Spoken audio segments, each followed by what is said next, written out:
Hello students, आज की video में है एक्सरसाइज 6.3 का question number 51। If the coordinates of the mid points of the sides of a triangle be 3 -2 -3 1 and 4 -3 then find the coordinates of its vertices. हमें कोई एक triangle given है जिसमें कि उसके मिड पॉइंट्स यानी कि तीनों साइड्स के जो मिड पॉइंट्स हैं उनके कोऑर्डिनेट्स गिवन है और हमें उन तीनों साइड्स के वर्टिसेस को फाइंड करना है।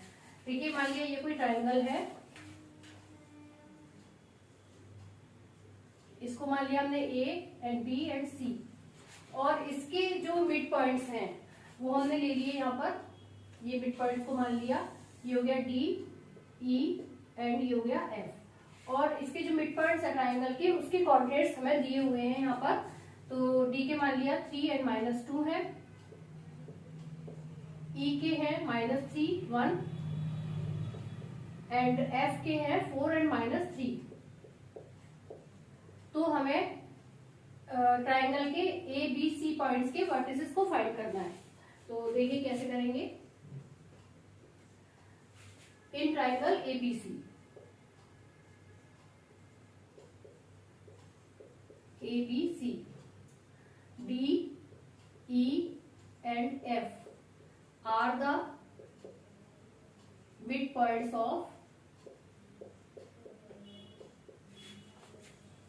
साइड्स ए बी, डी तो है बीसी का, BC A C and A B respectively.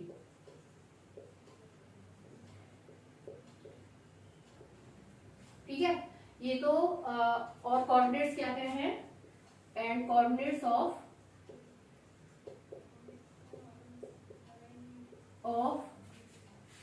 Mid points are, D के क्या है 3 एंड -2, ई है -3 एंड 1 एंड एफ है 4 एंड -3। ठीक है, तो अब मिड पॉइंट के हिसाब से हम मान लेते हैं कि ए और ए बी सी के कोऑर्डिनेट्स को हम मान लेते हैं कि ए के जो कोऑर्डिनेट्स है वो क्या है x1 y1, बी के हो गए x2 y2 एंड सी के हो गए x3 y3। ठीक है, हमने इसको इस तरीके से लेट कर लिया। तो अब जब इनके हमने वर्टिसेस को लेट कर लिया है तो मिड पॉइंट के हिसाब से हम इनके कोऑर्डिनेट्स को फाइंड करेंगे। तो लिखेंगे because D is the midpoint of BC, so coordinates of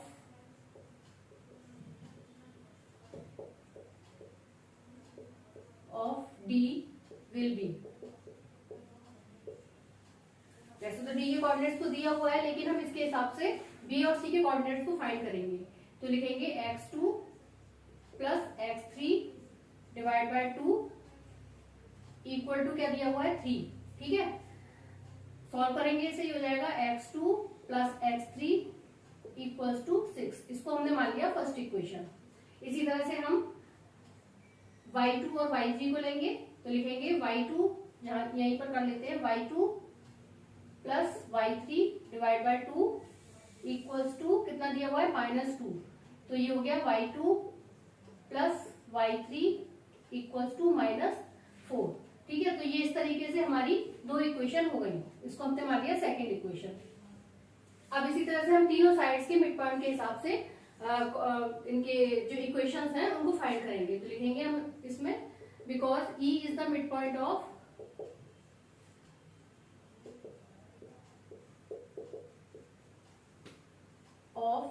AC, सो फिर हम इसको किस तरह कर सकते हैं x1 + x3 divide by 2 equals to कितना है -3। ठीक है, ये साइड के हमने x1 और x3 इक्वल्स टू कितना हो गया -3। तो इसको सॉल्व करेंगे तो क्या हो जाएगा x1 + x3 = -6। इसी तरह से हम यहाँ पर करेंगे y1 plus y3 divide by 2 equals to कितना है 1। तो ये हो गया y1।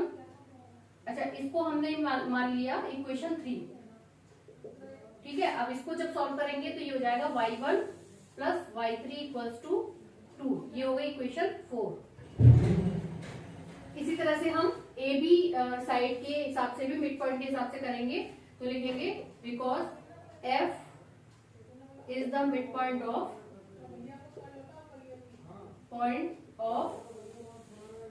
A B, so x1 plus x2 divide by 2 equals to क्या हो जाएगा, ये 4 के इक्वल 4। तो इसको सॉल्व करेंगे, हो जाएगा x1 plus x2 equals to 8। ये हो गई हमारी 5th इक्वेशन। इसी तरह से y1 plus y2 divide by 2 equals to क्या हो गया -3। तो ये हो गया y1 plus y2 equals to -6।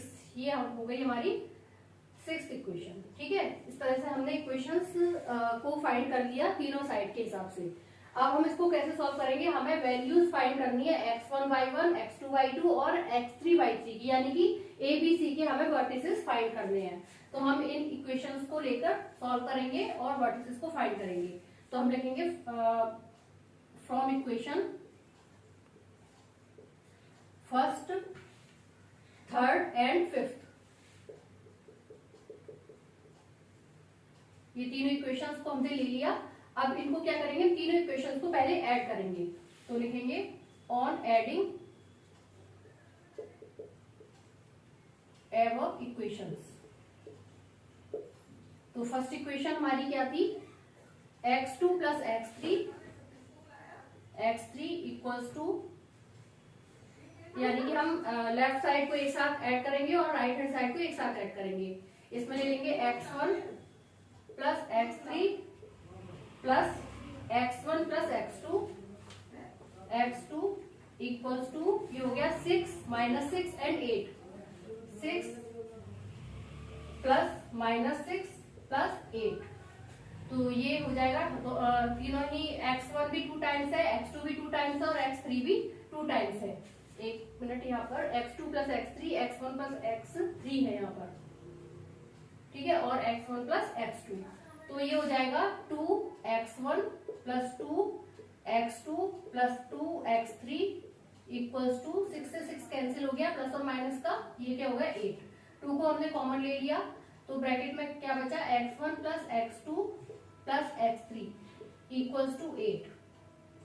Solve करेंगे, x1 plus x2 plus x3 equals to 2 इधर चला जाएगा, डिवाइड होके क्या हो जाएगा, ये 2 4 जा 8। इसको हमने मान लिया फोर्थ इक्वेशन, सॉरी फोर्थ नहीं 7th इक्वेशन। 6th इक्वेशन तक मान चुके हैं, तो ये हमारी क्या हो गई 7th इक्वेशन। अब हम क्या करेंगे, हम x1 x2 x3 की वैल्यू निकालने के लिए 7th इक्वेशन में से फर्स्ट 3 एंड 5th को सबट्रैक्ट करेंगे। तो लिखेंगे on subtract equation first, third and 5th from equation 7। ठीक है, 7th इक्वेशन में से हम इन तीनों को सबट्रैक्ट करेंगे। तो जब हम मान लिया हम लिख लेते हैं 7th इक्वेशन को x1 plus x2 plus x3, और फर्स्ट इक्वेशन क्या है x2 और x3, तो सबट्रैक्ट करने पर क्या हो जाएगा -x2 minus x3 equals to 4 - 6। ठीक है, सबट्रैक्ट किया हमने। तो अब क्या करेंगे हम, हमारा x2 से x2 कैंसिल हो गया, x3 से x3 कैंसिल हो गया, तो x1 की वैल्यू क्या आ गई -2। इसी तरह से हम थर्ड इक्वेशन को सबट्रैक्ट करेंगे। तो लिखेंगे x1 plus x2 plus x3 minus, third equation क्या है x1 और x3, तो ये माइनस का साइन हो जाएगा, x1 minus x3 equals to 4 minus, और यहाँ पर माइनस का 6 है तो क्या हो जाएगा, ये प्लस का 6 हो जाएगा। तो यहाँ पर x1 से x1 कैंसिल हो गया और x3 से x3 कैंसिल हो गया, तो x2 की वैल्यू आ गई 10। इसी तरह से अब हम फिफ्थ वाली इक्वेशन को भी सबट्रैक्ट करेंगे, तो ये हो जाएगा x1 plus x2 plus x3 minus x1 plus x2 है यहाँ पर, तो x1 minus x2 equals to क्या हो गया ये 4 माइनस, और यहाँ पर कितना है 8 को माइनस किया। अब देखिए क्या चीज कैंसिल हो रही है, x1 से x1, x2 से x2 कैंसिल हो रहा है, तो ये x3 की वैल्यू कितनी आ गई -4। तो यहाँ पर हमने x1, x2 और x3 इन तीनों की वैल्यूज को फाइंड कर दिया। इसी तरह से हमें y1, y2 और y3 को भी फाइंड करना है, तो मुझे थोड़ा सा यहाँ पर रब करना पड़ेगा।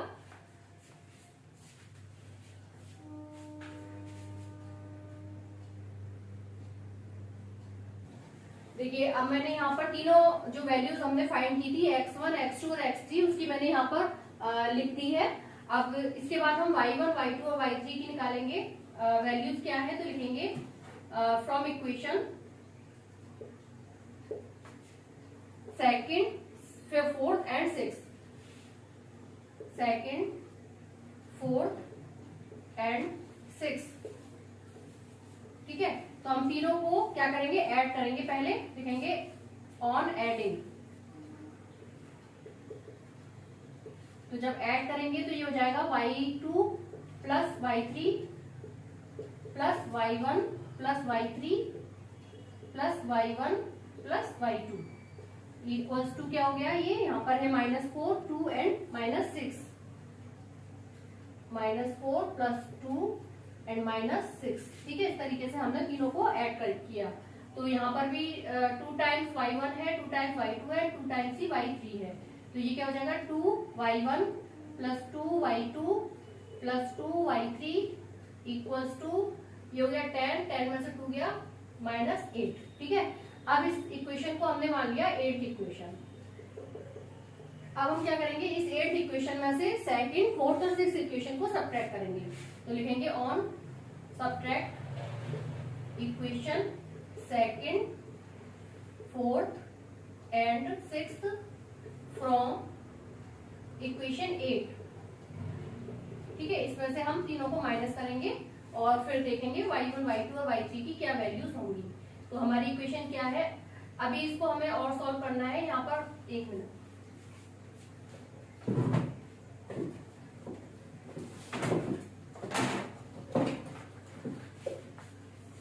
थोड़ा सा इसको और सॉल्व करते हैं पहले।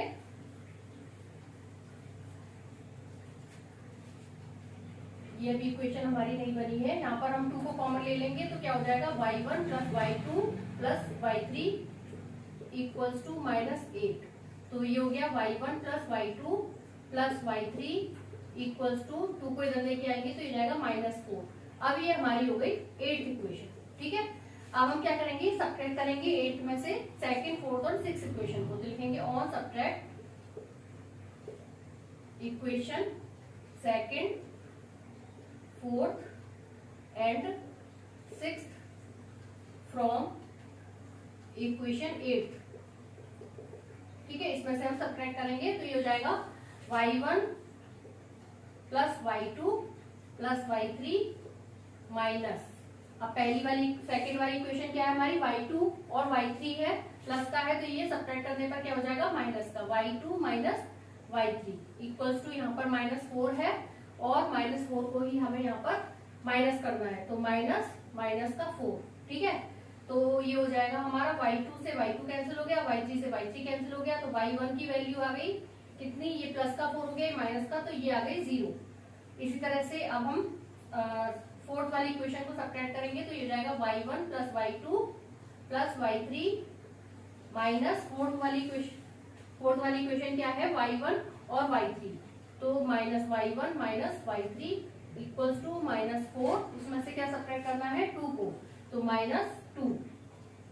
यहाँ पर y1 से y1 कैंसिल हो गया, y3 से y3 कैंसिल हो गया, तो y2 की वैल्यू कितनी आ गई -6। ठीक है, इसी तरह से आप थर्ड वाली y3 की वैल्यू को भी फाइंड कर लेंगे, y1 plus y2 plus y3 minus y1 plus y2 है यहाँ पर, तो -y1 minus y2 equals to -4, और माइनस का 6 है तो ये प्लस का 6 हो जाएगा क्योंकि माइनस करने पर साइन चेंज हो जाएगा, तो ये हो जाएगा y1 से y1 कैंसिल, y2 से y2 कैंसिल, तो y3 इक्वल्स टू हो गया 2। ठीक है, इस तरह से हमने x1, y1 x1, x2, x3 की वैल्यू को हम पहले ही ऑलरेडी फाइंड कर चुकी है। इसी तरह से हमने y1, y2, y3 की वैल्यू को फाइंड कर दिया है। अब हमें क्या बताना है, इसमें तीन ट्राइंगल के तीनों साइड के वर्टिसेस को फाइंड करना है। तो ये हमने जब तीनों की सबकी वैल्यूज को फाइंड कर लिया, तो हमने कोऑर्डिनेट्स क्या क्या हुए हमारे, तो लिखेंगे the coordinates of A of three sides.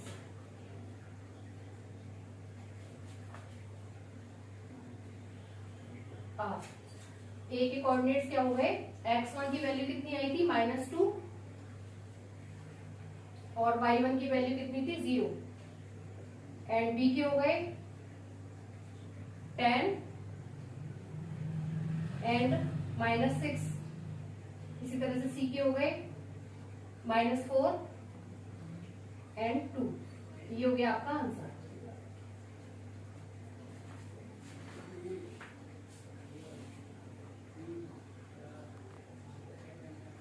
52. The line segment joining the points 3, -4 and 1, 2 is trisected at the points P and Q. If the coordinates of P and Q are small p -2 and 5.3 Q respectively, find the values of P and Q.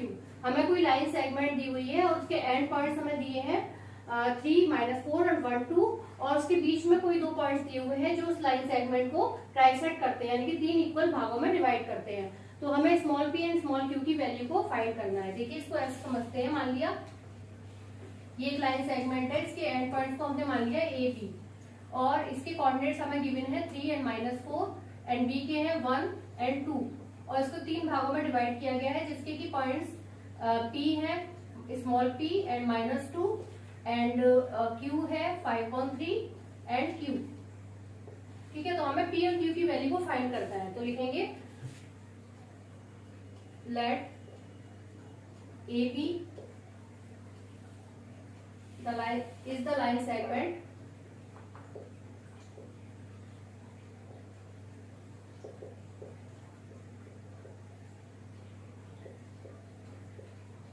which endpoints are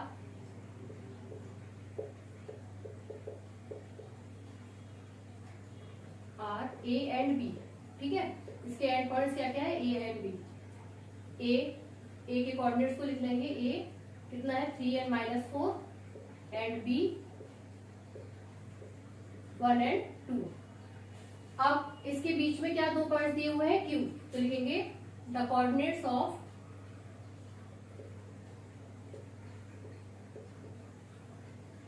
P, P के क्या है, P small p है -2 and Q 5.3 and small q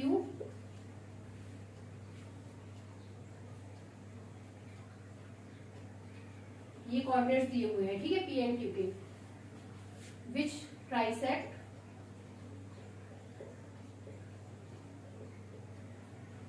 line segment.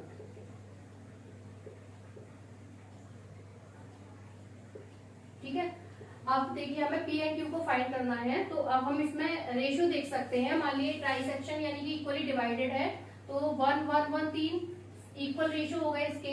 अब अगर हमें P के coordinates को देखना है, पी के कोऑर्डिनेट्स में पी की वैल्यू को फाइंड करना है, तो हमें क्या लेना पड़ेगा, एपी एंड पीबी के डिस्टेंस को लेना पड़ेगा। तो यहाँ पर रेशियो क्या हो जाएगा 1:2। तो हम लिखेंगे because P divides line segment AB in ratio of 1:2। ठीक है, तो 1:2 में डिवाइड कर रहा है इसको, तो इसका मतलब P की वैल्यू को, स्मॉल p की वैल्यू को हम कैसे फाइंड करेंगे। So small p equals to क्या हो जाएगा, फॉर्मूला क्या होता है m x2 plus n x1 divide by m plus n। तो यहाँ पर हमें स्मॉल p की वैल्यू को तो फाइंड करना है, वो तो एज इट इज रहेगा।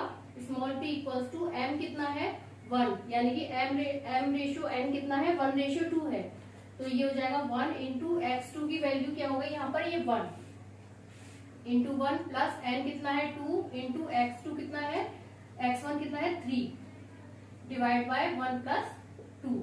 सॉल्व कर लेंगे इसको, p इक्वल्स टू क्या हो गया,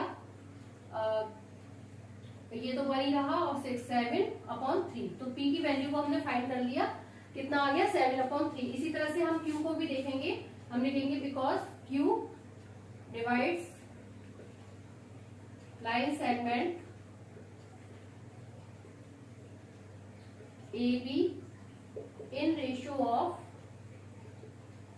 2:1। अब ये 2:1 हो गया क्योंकि Q A से Q तक की डिस्टेंस है, Q से B तक की डिस्टेंस कितनी है 2:1, यानी कि 1 + 1 2 हो गया और ये 1 हो गया। तो इसको हमें Q की वैल्यू फाइंड करनी है यहाँ पर, तो हम लिखेंगे Q = क्या हो गया M/2। अब इसमें यहाँ पर ये y की वैल्यू को लेंगे क्योंकि हमें Q y की जगह है यहाँ पर, तो M/2 + N/1 divide by M + N। तो Q = M कितना है यहाँ पर 2 × y2 कितना हो गया, y2 हो गया 2 प्लस N है 1 × y1 है -4 डिवाइड बाय 2 + 1। तो ये हो जाएगा 4 और ये -4 यानी कि 0, क्योंकि 4 1 × 4 माइनस का हो गया, ये प्लस का हो गया, तो यहाँ पर 0/3 = 0। तो Q की वैल्यू कितनी आ गई 0। तो जो P और Q की वैल्यू को हमें फाइंड करना था वो क्या क्या आ गई, आंसर आ गया। आंसर P = कितना है 7/3 एंड Q = स्मॉल p है ये 0। ये हो गया आपका आंसर।